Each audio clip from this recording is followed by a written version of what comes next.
Throughout history, when Muslims would conquer territory, they often would erect a mosque to show their dominance over the nation that they'd conquered. One of the most famous of these incidents was in Cordoba, Spain. They had tore down the Catholic Church that was there and erected a mosque of their own.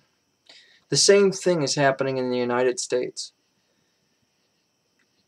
After 9/11, the Muslim community decided that they would build a 15-story super mosque just blocks away from ground zero. Now, this is not some kind of 15-story super Walmart. This is a super mosque. Why is this such a big deal? Well, think of it like this.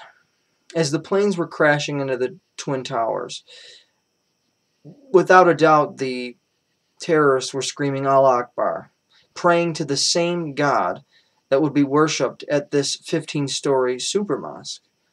Now, to make matters worse, the grand opening of this mosque will be on September 11th, 2011, the anniversary of 9/11. Some say that in the Muslim community, some in the Muslim community say that this is an act of good faith. This is to mend relations between Muslims and Americans. If that's the case, build it somewhere else. The community has voiced their opinion on it. They don't want it. Build it somewhere else. If you want to do something out of good faith, that's great. Build a 9/11 memorial. That's what the land should be used for. Not some super mosque of the religion that really was influencing the terrorists when they did these acts. Some will argue, based on that statement I just made, that this is all about religious intolerance. And that is just absolutely ridiculous. Why is that ridiculous? Well, there are over 100 mosques in New York City. So it's not like we don't like Muslims and we don't want them here. It's just that this is a very sensitive area, and they need to understand that. Now, who can we blame for this? Besides the obvious parties? Well, we can blame Michael Bloomberg. He's going along with this, and he's the mayor of New York City. Shame on him. He refuses also to meet with the 9/11 families about the matter. Absolutely refuses to meet with them. Doesn't want to hear what they have to say. But also, shame on Barack Obama. Because at least Michael Bloomberg, at least he's making a stand. We know where his position is. We know where he lies. Barack Obama won't say a word. Why won't he say a word? Because you know that he's worried about his election and that he doesn't want to lose any more votes than he's going to already.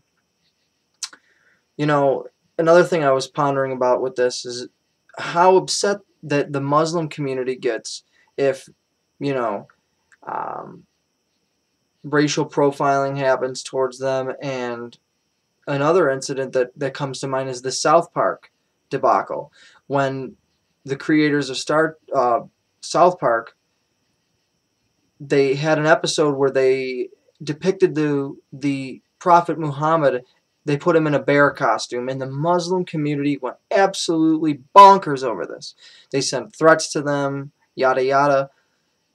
The point here is that they get very upset when something happens towards them, but then when they try to erect a super mosque and slap us in the face, it's okay. But only in this country would that happen. My final point, what about the 9/11 families? What about what they think? What about this great country? The majority of people do not want this super mosque just feet away from ground zero.